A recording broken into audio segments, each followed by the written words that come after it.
ወንድሞችና እህቶች እንደ ሰው በምድር ስንኖር የመንፈስ ውጊያዎች እንደሚገጥሙን እሙን ነው።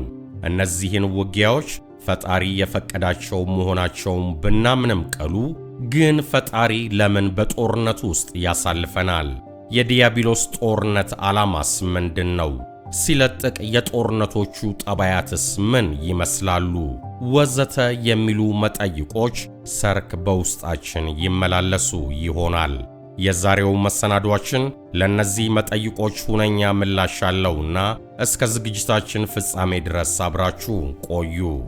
ለመሆኑ ፈጣሪ ለምን በጦርነት ውስጥ ያሳልፈናል? እንደ ሰው በምድር ስንኖር የመንፈስ ውጊያዎች ይገጥሙናል። እነዚህ ውጊያዎች ፈጣሪ የፈቀዳቸው ናቸው፣ ስለ እኛ ጥቅም ብሎ። አንድ ሰማዕት እንዳለው ታላቁን ዘውድ የሚጭነው አሸናፊ የሆነ ብቻ ነው። አሸናፊ ደግሞ የመንፈስ ውጊያ ሲገጥመው አያፈገፍግም። ፈጣሪ በመንፈሳዊ ጦርነት ውስጥ የሚያሳልፈን ቁርጥ ውሳኔያችንን ለማወቅ እየፈተነን ነው። እኛ ሰማያዊውን ጸጋ እንላበስ እና የተስፋይቱ ምድር እንወርስ ዘንድ የሚጠበቅብንን እንድናደርግ ዕድሉን እየሰጠን ነው። ፈጣሪ ወደ ፈተና የሚያስገባን እንድናሸንፍለት ነው። የዲያብሎስ ጦርነት ዓላማ ምንድን ነው? ዲያብሎስ መንፈሳዊ ጦርነት የሚያውጅብን ተፈጥሮ ስለሆነ ነው። የእግዚአብሔርን መንግሥት መቃረንና መቋቋም በዲያብሎስ ተፈጥሮ ውስጥ ያለ ነገር ነው። የእግዚአብሔርን መንግሥት አጥብቀው የሚሹ ሰዎችን ሲያይ አጥብቆ ይዋጋቸዋል። ፈጣሪም በፍጡራኑ በኩል ይዋጋል። እርስ በእርሳቸው ያዋጋል እና ይከሳቸዋል። እርስ በርስ ያካስሳቸዋል። ይህ ብቻ አይደለም። ዲያብሎስ ቅናትና ምቀኝነትም አለበት። ለፈጣሪ ስትሰግዱ ይቀናል። ለቅዱሳን ስታጎነብሱ ይቀናል። ለመላእክት፣ ለሰማዕታት ስትሰግዱ ይንገበገባል። በፍጹም ልባችሁ ለፈጣሪ ትእዛዝ ስትገዙ፣ የፈጣሪን ቃል የሕይወት መመሪያችሁ ስታደርጉ ይረበሻል። ዲያብሎስ የእርሱን ቃል እንድታዳምጡለት፣ ለእርሱ እንድትገዙለት፣ እንድታወድሱት፣ እንድትሰግዱለት ስለሚፈልግ ሌላ ኃይለኛ ንጉሥ ስታመልኩ ሲያይ ዓይኑ ደም ይለብሳል እና ትክክለኞችን ማሳት እና እርሱ ጸጋው እንደተገፈፈበት የሌሎችን ጸጋ ተገፎ ማየት ያስደስተዋል። ዲያብሎስ ክፉ ምቀኛም ክፉ ቀናተኛም ነው። ይህ የሰይጣን ተፈጥሮ ስለሆነ ነው ጦሩን የሚሰብቅብን።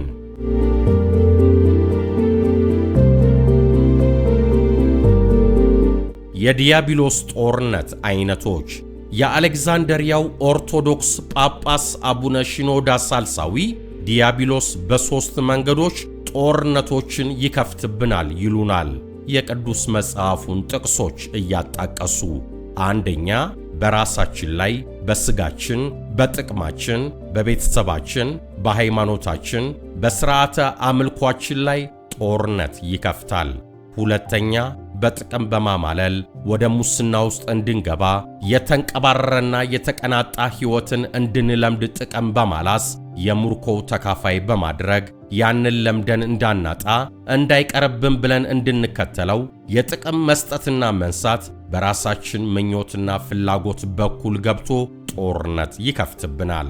ሦስተኛ፣ ከወንድሞቻችን መካከል ከዳተኞችን በመመልመል ሐሰተኛ ነቢያትን በማስነሳት አማኞችን በማሳት ኀጢያንን ወደ አትሮኖሱ በማምጣት እና ጭፍሮቹን ከመካከላችን በማሰለፍ በወንድሞቻችን በኩል ጦርነት ይከፍትብናል። የዲያብሎስ ጦርነት ጠባያት። አንደኛ፣ ዲያብሎስ ማንንም አይፈራም፣ ማንንም አይመርጥም፣ ለማንም አይመለስም። ባመቸው ላይ ሁሉ ጦርነት ይከፍታል። አቡነ ሺኖዳ ብዙ ቅዱሳት ታሪኮችን ያስታውሱኑና ይጠይቁናል። ዲያብሎስ እኮ ክርስቶስን ራሱን ለመፈተን ያልፈራ ዓይን አውጣ ነው እና ለክርስቶስ ያልተመለሰ ለእኛ ይመለሳል ብላችሁ ታስባላችሁ?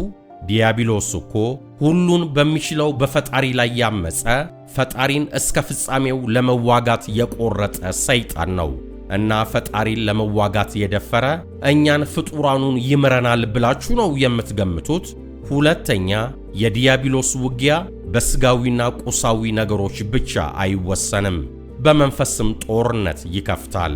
ሐዋርያው ጳውሎስ ለኤፌሶን ሰዎች እንዲህ ይላቸዋል፣ ሰልፋችሁ ከጨለማ ገዢዎች ጋርና ከሰማይ በታች ካሉ ከክፉዎች አጋንንት ጋር ነው እንጂ ከሥጋዊና ከደማዊ ጋር አይደለምና። ስለዚህም በክፉ ቀን መቃወም እንድትችሉ የእግዚአብሔርን ጋሻ ያዙ፣ እንድትጸኑም በሁሉም የተዘጋጃችሁ ሁኑ። እንግዲህ ወገባችሁን በእውነት ታጥቃችሁ ቁሙ፣ የጽድቅንም ጥሩር ልበሱ፣ የሰላም ወንጌል ኃይልን ተጫምታችሁ ቁሙ። የሚንበለበሉ የክፉን ፍላጻዎች ሁሉ ማጥፋት እንድትችሉ የእምነትን ጋሻ አንሱ፣ የመዳንንም የራስ ቁር በራሳችሁ ላይ ጫኑ፣ የመንፈስ ቅዱስንም ሰይፍ ያዙ። ኤፌሶን ምዕራፍ 6 ቁጥር 12። ሦስተኛ፣ ዲያብሎስ በሥጋና በነፍስ የምትፈተኑበት ክፉ የፈተና ወቅት እንደሚያመጣባችሁና እነዚህን ጦርነቶች በድል የምትወጡበት መንፈሳዊውን መሣሪያ ከታጠቃችሁ መሆኑን እወቁ።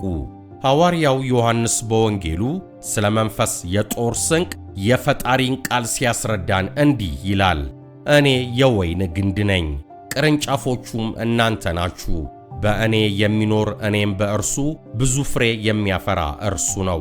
ያለ እኔ ምንም ማድረግ አትችሉምና በእኔ የማይኖር ቢኖር እንደ ደረቅ ቅርንጫፍ ወደ ውጪ ይጥሉታል፣ ሰብስበውም በእሳት ያቃጥሉታል።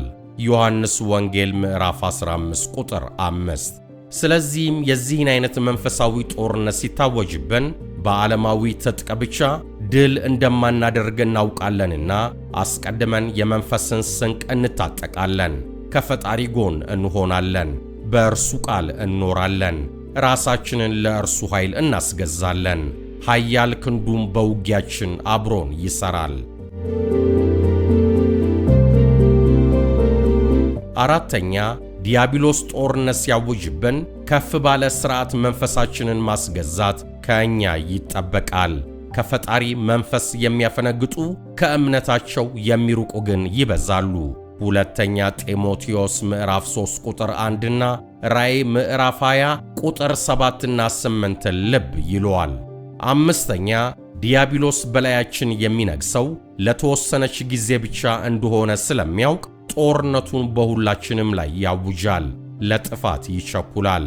ያለ የሌለውን የክፋት ኃይል ሁሉ ያለ ርኅራኄ አውጥቶ ይፈጽምብናል። ይህን አውቀን እንጠብቅ፣ እንዘጋጅ። አቡነ ሺኖዳ ይህንን የዲያብሎስ ጠባይ ሲያስረዱ ከሚጠቅሷቸው ቃሎች መካከል በዮሐንስ ራእይ ላይ የሰፈረው ይህ የትንቢት ቃል ይገኝበታል።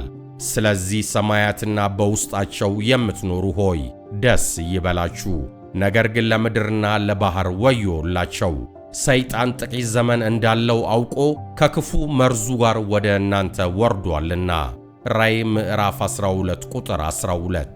ስድስተኛ ዲያብሎስ ጦርነቱን የሚያውጀው በእምነታቸው ባልጠነከሩ ምዕመናን ላይ ብቻ አይደለም።